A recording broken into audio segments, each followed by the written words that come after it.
Witajcie. Czy cała polska gospodarka czeka na wejście w życie programu Mieszkanie na start? I dlaczego ceny mieszkań gdzieniegdzie rosną? Dziś porozmawiamy o tym, jak analitycy z banku Crédit Agricole widzą przyszłość polskiej gospodarki, co dzieje się w kredytach mieszkaniowych, jak długo można czekać na odpowiedź z Ministerstwa Rozwoju i Technologii. No i oczywiście odpowiemy na to kluczowe pytanie, dlaczego w niektórych raportach ceny mieszkań gdzieniegdzie rosną. I też od razu powiem, że prognoza analityków banku Crédit Agricole dotyczy całej gospodarki, ale oparta jest również o nadzieję na wdrożenie programu wspierającego kredytobiorców, a takim programem jest właśnie Mieszkanie na start. I nie tylko oni czekają na ten program. Ja wiem, że ten program się wielu nie podoba, ale okazuje się, że jest mnóstwo ludzi, mnóstwo branż, które czekają właśnie na ten program. Zapraszam do oglądania. A jeżeli interesujesz się nieruchomościami, to subskrybuj ten kanał, pisz w komentarzach swoje opinie o rynku nieruchomości i propozycje nowych tematów. Zachęcam Was do wspierania, bo wspierający zawsze dostają więcej. Zobaczcie, co jest na liście playlisty dla wspierających. A jeśli chcesz więcej wiedzy o nieruchomościach lub chcesz zobaczyć jakiekolwiek dane używane w naszych audycjach, wykresy, dodatkowe dane, zapraszam na stronę Syment24.pl, gdzie są również kursy obrotu nieruchomościami. I przejdźmy na wstępie do raportu Biura Informacji Kredytowej na temat tego, co dzieje się w kredytach mieszkaniowych. Ja bym się skupił w tej chwili na liczbie kredytów, a nie na ich totalnej wartości, dlatego że po prostu te kredyty są udzielane coraz większe, bo mieszkania nam zdrożały. Natomiast liczba kredytów pokazuje rzeczywisty ruch i rzeczywiste zainteresowanie. No i oczywiście mieliśmy tam szczyt w 2021 roku. To jest niedościgły rok do tej pory, jeżeli chodzi o kredyty mieszkaniowe liczone w liczbach. Następnie był spadek w 2022 roku, no bo wysokie stopy procentowe były. W 2023 nastąpił wybuch z powodu bezpiecznego kredytu 2%.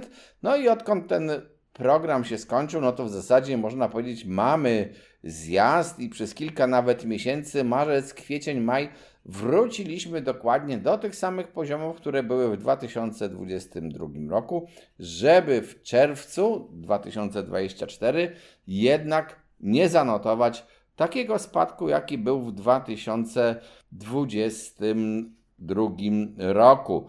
Ale nadal jest to spadek liczby kredytów i nawet analitycy, nawet z BIK-u przewidują, że te kredyty mogą spadać ich liczba w drugim półroczu, no bo wiele osób będzie czekało na ten zapowiedziany kredyt Mieszkanie na start. Czyli jest to pierwsza grupa osób oczekujących na kredyt Mieszkanie na start i od razu powiem, że są na naszym kanale audycje o tym kredycie Mieszkanie na start. Nie będę tutaj powtarzał wszystkiego. Tam wyjaśniamy też, dlaczego ten kredyt nie działa tak jak bezpieczny kredyt 2%. W skrócie mówiąc, ta jego popularność po prostu będzie mniejsza, bo jest zwrócony do innych grup odbiorców niż tamten program i w związku z tym też zobaczymy, czy nadzieje całych branż zostaną spełnione, bo wszyscy chyba czekają, że ten kredyt ruszy polską gospodarkę.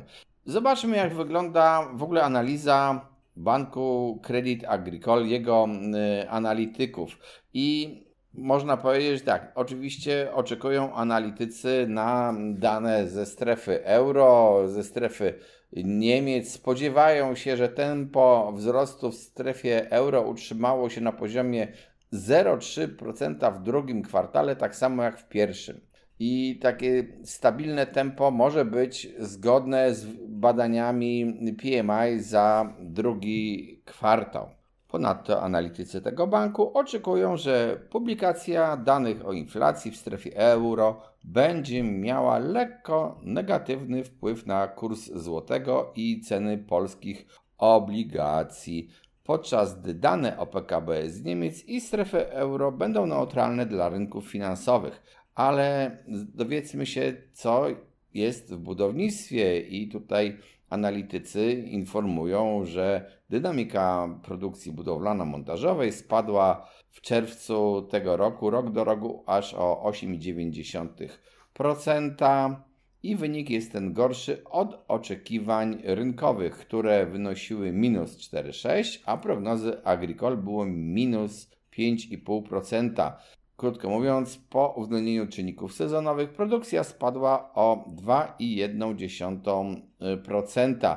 I trzeba powiedzieć tak naprawdę, że ten spadek w budownictwie to wynika z ograniczenia popytu w branży budowlanej głównie z powodu zmniejszonego napływu środków unijnych.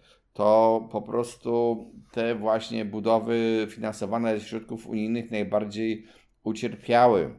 Natomiast analitycy przewidują, że budownictwo mieszkaniowe będzie nadal wspierać aktywność branży budowlanej, no ale to tak trzeba powiedzieć szczerze mówiąc, i to może wiele zaskoczyć, że budownictwo mieszkaniowe wcale nawet nie stanowi większości branży budowlanej, robót budowlanych. To może być dla wielu zaskoczeniem, ale taka po prostu jest prawda.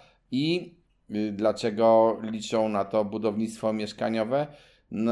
Liczą, że ono się rozwinie, bo będzie realizacja projektów w ramach KPO, ale ta skala ożywienia może być mniejsza od tych oczekiwań z powodu przesunięcia rządowego programu wsparcia dla kredytobiorców, czyli tego programu Mieszkanie na Start. To jest już kolejny raz, kiedy tutaj pada słowo czekamy na Mieszkanie na Start. Trzeba też powiedzieć, że analitycy Crédit Agricole obniżyli swoje prognozy i twierdzą, że wzrost PKB w Polsce w 2024 roku wyniesie 2,3%, a przedtem oni prognozowali, że to będzie 2,8% i obniżenie tych perspektyw wynika po prostu z rozczarowujących ich danych gospodarczych za ostatnie miesiące. Bo na przykład w 2024 roku według nich spadnie dynamika eksportu, konsumpcji i inwestycji. A w szczególności najbardziej ich martwią inwestycje, które według nich mogą się zmniejszyć o 2% licząc rok do roku. Głównie ze względu na niższe nakłady przedsiębiorstw i opóźnienia w realizacji projektów publicznych. Zdaniem analityków Crédit Agricole głównym motorem w 2024 roku będzie konsumpcja napędzana wzrostem wynagrodzeń, chociaż oni też zauważają taki ruch, i to nie tylko oni chyba, że Polacy, dostajemy więcej pieniędzy, zarabiamy więcej, ale nasze oszczędności ostatnio się skurczyły, więc jeżeli ktoś może, to woli odkładać pieniądze na czarną godzinę i to też pokazuje, we wcześniejszych audycjach pokazywaliśmy zresztą te wskaźniki ufności konsumenckiej zmierzające raczej ku takiemu pesymistycznemu przewidywaniu przyszłości. Nie wiem, czy ono nie jest przesadzone, ale nieważne, nie będziemy dyskutowali z opinią publiczną. Skoro ludzie tak uważają i oszczędzają pieniądze, to ich nie puszczają i ta konsumpcja nie rośnie aż tak bardzo jak nasze wynagrodzenia. Analitycy banku widzą dopiero takie światełko w tunelu w roku 2025, w którym przewidują, że nasze PKB wzrośnie o 3,5%, głównie z powodu tego, że oczekują boomu w inwestycjach publicznych dzięki właśnie większej absorpcji, większemu zasysaniu tych funduszy unijnych. Ale tak szczerze mówiąc również doceniają, że to może być zagrożone, bo widzą istniejące opóźnienia w realizacji projektów infrastrukturalnych. Widzą też, że często między na przykład ministerstwami dochodzi do jakichś nieporozumień. Na przykład ostatnio mamy nieporozumienia dotyczące wprowadzenia norm dotyczących jakości węgla i okazuje się, że możemy z tego powodu, nie mówię, że stracimy, ale jest zagrożenie, że jakieś pieniądze z KPO zostaną albo stracone, albo po prostu ich napływ zostanie opóźniony. Bankowcy co do ocen swoich tego, co zrobi Rada Polityki Pieniężnej, no to w sumie chyba słuchają tego, co mówi prezes Glapiński i przyjmują na razie, że ten cykl łagodzenia stóp procentowych nastąpi dopiero w drugiej połowie 2025 i oceniają też, że takie zapewnienie o tej stabilności stóp procentowych będzie wspierało wzrost kursu złotego.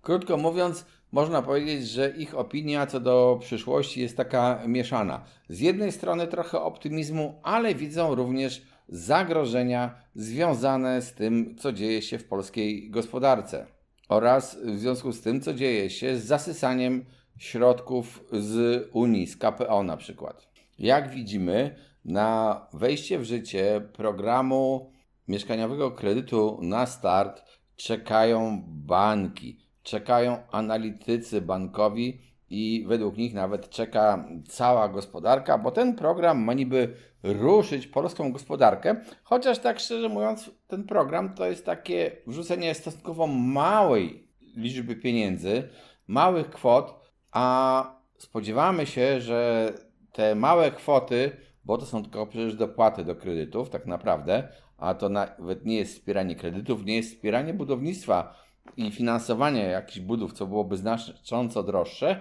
Spodziewamy się, że te małe kwoty ruszą gospodarkę i po prostu dzięki temu nasza gospodarka, nasze PKB zacznie rosnąć i wszystko będzie wspaniale, a my będziemy zdrowi i szczęśliwi.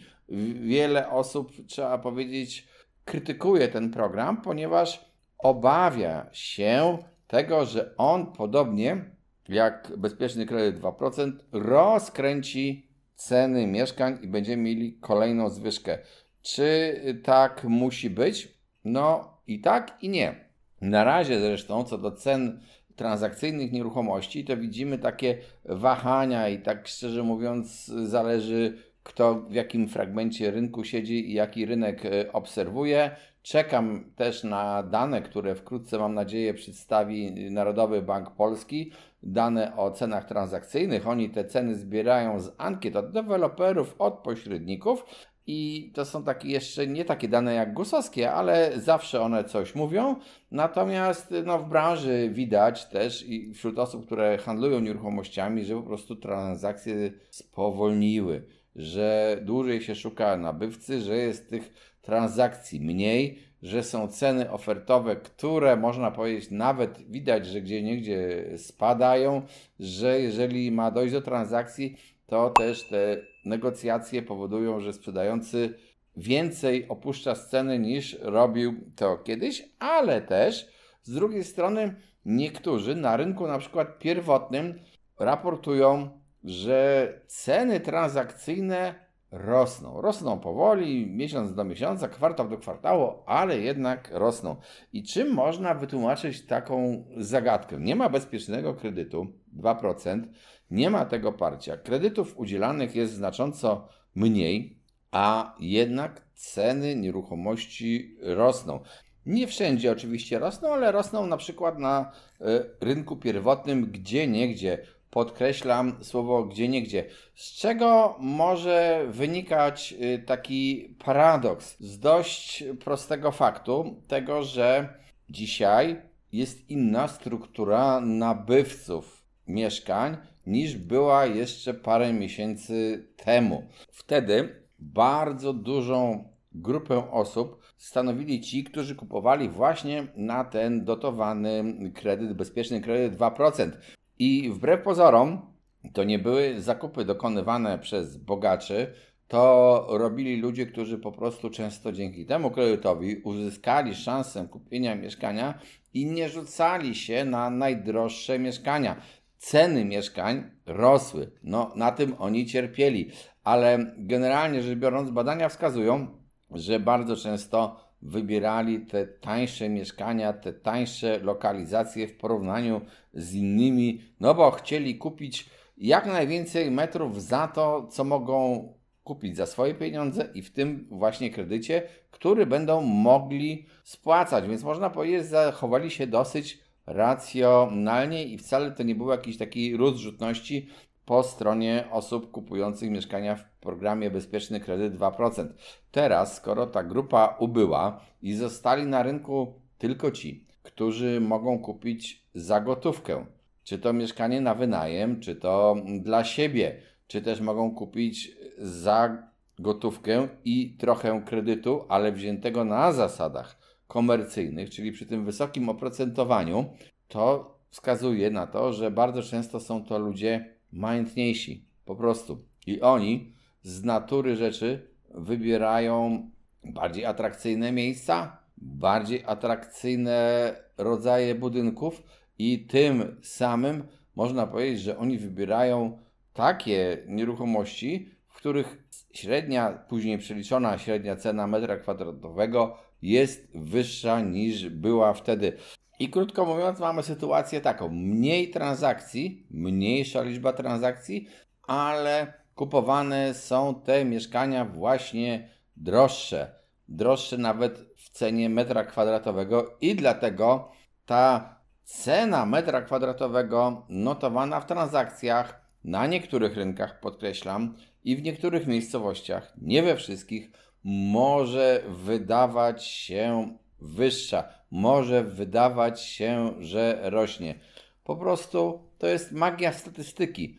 Czy kredyt Mieszkanie na Start wejdzie w życie? No to jeszcze zobaczymy, ponieważ widać czasami rozbieżności pomiędzy niektórymi ministrami. Jest zdanie ministra finansów, jest zdanie ministra rozwoju i technologii, któremu zresztą ostatnio w ramach mojego prawa dostępu do informacji publicznej zadałem pytania o to, kto przeprowadził badania, kiedy przeprowadzono badania, ile podatnicy zapłacili za przeprowadzenie badań, jaką metodą przeprowadzono badania, ilu było respondentów i w jaki sposób została wybrana grupa osób pytanych w trakcie badań.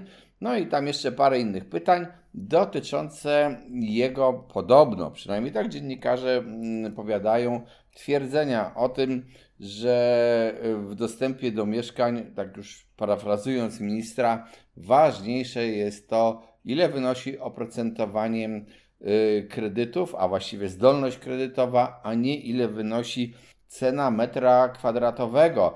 Dlaczego poprosiłem o to? Bo to wydaje się dosyć wiekopomnym stwierdzeniem, ponieważ tak naprawdę to, ile musisz wziąć kredytu i ile w ogóle musisz wydać na mieszkanie, no to właśnie zależy od tego, jaka jest cena metra kwadratowego od tego mieszkania. Jeżeli cena metra kwadratowego jest niebotyczna, a ty masz jakieś ograniczone zarobki i ograniczone oszczędności, no to musisz wziąć kredytu więcej, niż gdyby ta cena była niższa. Jeżeli musisz wziąć kredytu więcej, to rata, którą musisz spłacać, też będzie wyższa. Oczywiście można powiedzieć, że jeżeli oprocentowanie tego kredytu jest niższe, to, że musisz wziąć więcej kredytu, to może się zdarzyć, że jak będzie niższe oprocentowanie, to po prostu twoja rata będzie niższa, ale spłacić ciągle musisz więcej, bo płacisz to, co pożyczyłeś, a pożyczasz więcej. Jest to, krótko mówiąc, takie zagadnienie z gatunku, co było pierwsze, jajko czy kura. Czy zatem można powiedzieć, że ważniejsze jest to, ile wynosi oprocentowanie, niż ile kosztuje nieruchomość? Niekoniecznie. Obie rzeczy są bardzo ważne, no ale jak powiedziałem, na tę odpowiedź czekam. Na razie dostałem uprzejmą, bardzo uprzejmą dodam, informację z ministerstwa, że z powodu ogromnej ilości pytań to muszę jeszcze troszeczkę dłużej poczekać na moją odpowiedź. No i mam nadzieję, że tę odpowiedź kiedyś dostanę. W dodatku jeszcze poinformowano mnie, co to jest miłe, trzeba powiedzieć, o tym, kto z imienia i nazwiska prowadzi moją sprawę, czyli kto być może kiedyś odpowie mi na to pytanie. Z góry cieszę się na taką możliwość, że dostanę odpowiedź, że zostałem poważnie potraktowany jako obywatel Polski. No i cóż, zobaczymy, jak ta odpowiedź do mnie dojdzie, to może się z Wami podzielę tą informacją. Ważne, żeby ta odpowiedź najpierw doszła. Reasumując, jak widać, nastroje wśród analityków są umiarkowanie optymistyczne, no ale to dobrze, że nie są pesymistyczne. Jak widać też, wiele branż i wiele osób czeka na program kredytu Mieszkanie na start. Wiele osób też, i ja również się do nich zaliczam, twierdzi, że może on nie spowodować aż tak ogromnego wzrostu cen mieszkań, jak spowodował to bezpieczny kredyt 2%. Powodów do tego, aby ten wzrost nie był tak duży, jest wiele. Po pierwsze, właśnie zmienienie struktury tego, kto będzie beneficjentem tego kredytu, wyeliminowanie w zasadzie, albo może raczej powiedziałbym ograniczenie potężne możliwości korzystania z tego programu, czy też w pełni korzystania z tego programu dla głównej grupy osób, które skorzystały z bezpiecznego kredytu 2%, w którym, jak przypominam, 81,8% stanowili single oraz gospodarstwa dwuosobowe. I oni mają największy problem, żeby skorzystać z tego kredytu Mieszkanie na start, przynajmniej jeżeli on wejdzie, i jeżeli w ogóle wejdzie, w takiej postaci, w jakiej jest zapowiadany. Ograniczenie możliwości korzystania z tego produktu dla tak potężnej grupy beneficjentów i położenie nacisku na rodziny wielodzietne, które bardzo często już po prostu mają zaspokojone swoje potrzeby mieszkaniowe, powoduje, że program może nie być aż tak popularny, jak był tamten program. Jeżeli nie będzie aż tak popularny, no to nawet te oczekiwania na to, że ten program ożywi naszą gospodarkę, mogą spalić na panewce. Może się okazać, że nie jest to program, który popchnie naszą gospodarkę do przodu. Mogą też spalić na panewce oczekiwania niektórych zbywających mieszkania, zwłaszcza tych, jak ja widziałem nawet w komentarzach na naszym kanale, którzy mają małe mieszkanie i liczą, że jego cena po prostu wzrośnie niebotycznie, bo znowu będzie powtórka z programu Bezpieczny Kredyt 2%, a jak powiedziałem, grupa potencjalnych nabywców małych mieszkań jest eliminowana z tego programu. Eliminowana to może złe słowo, ale ich możliwości i ich sens dla nich korzystania z tego programu jest niezbyt duży. Jeżeli interesuje Ciebie, co będzie się działo na rynku nieruchomości, jakie są trendy, jakie są zmiany w prawie, zapraszam, subskrybuj mój kanał, zapraszam do pisania w komentarzach sugestii nowych tematów audycji, zapraszam do wspierania tego kanału, bo jak możecie sprawdzić na playliście dla wspierający mają jakieś ekstra bonusy z tego tytułu, że nas wspierają. Zapraszam do zaglądania na stronę symen24.pl. No i cóż, trzymajcie się i oby nasza gospodarka rozwijała się pomyślnie. I teraz przypomniało mi się takie hasło Gierka: oby Polska rosła w siłę, a ludziom żyło się dostatniej. I tego Wam życzę. Nie komunizmu, tylko dostatniego życia.